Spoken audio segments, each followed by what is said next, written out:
பண்ணிட்டேன். எண்ணெய் கொஞ்சம் ஊற்றிக்கிறேன். எண்ணெய் சூடு வந்துடுச்சு. உளுவா போட்டுப்போம். வெந்தயம், பெரிய வெங்காயம் 1,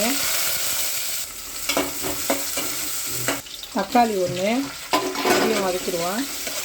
பச்சை மிளகாய் 1, மல்லிக்கீரை, கருவேப்பிலை, இறால் கொஞ்சமாக மஞ்சத்தூள்,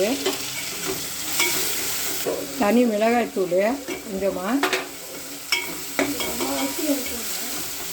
கல் உப்பு கொஞ்சம், முருங்கைக்காய் அதுலேயே போட்டு கொஞ்சம் நேரம் வதக்குனேன். எல்லாமே கலந்த மல்லித்தூள் கொஞ்சம், தேங்காய் பாலை அதிலே ஊற்றி வேவிட்டோம். மூடி போட்டுருவோம். தண்ணி கொஞ்சம் ஊற்றிக்கலாம். அடுப்பை சிம்மில் வச்சுக்கினேன். மெதுவாக எரியிட்டோம். முருங்கைக்காய் தீச்சானம் வச்சு பாருங்கள் எவ்வளோ சூப்பராக இருக்குன்னு. அப்படியே சாப்பாட்டில் போட்டு பரட்டி சாப்பிட்டா அவ்வளோ சூப்பராக டேஸ்ட்டாக இருக்கும். பாருங்கள், முருங்கைக்காய் தீச்சானம் நல்லாயிருக்கு பாருங்கள். இதை மாதிரி செஞ்சுக்கோங்க. லைக் பண்ணுங்கள், ஷேர் பண்ணுங்கள், கமெண்ட் பண்ணுங்கள், சப்ஸ்கிரைப் பண்ணுங்கள். பாய். அஸ்ஸலாமு அலைக்கும்.